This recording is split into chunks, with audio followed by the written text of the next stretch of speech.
ang umiibig sa Ama. Sino yung Ama? Siguro yung ating Ama.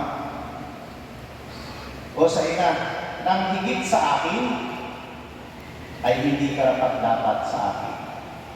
O ibig sabihin, nasa kaapat na utos ng Diyos, mahalin mo, igalang ang iyong mga magulang. So dapat ating mahalin, igalang. Pero ang pagmamahal natin sa ating magulang ay dapat hindi mas higit kumpara sa pagmamahal sa Diyos.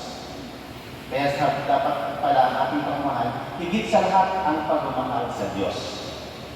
At kung mahal natin ang Diyos, ito'y diretsyon na tayo nagmamahal sa ating kapwa. Kung mahal natin ang Diyos, nagmamahal tayo sa Diyos, diretsyon na, mahal natin ang ating kapatid. O mahal natin ang ating mga anak o inyong mga anak.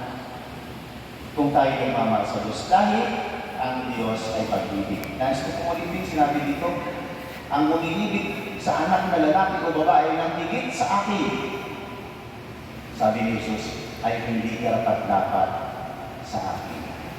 Nais ko lang ulitin, ibig sabihin, mas mataas ang pinamataas.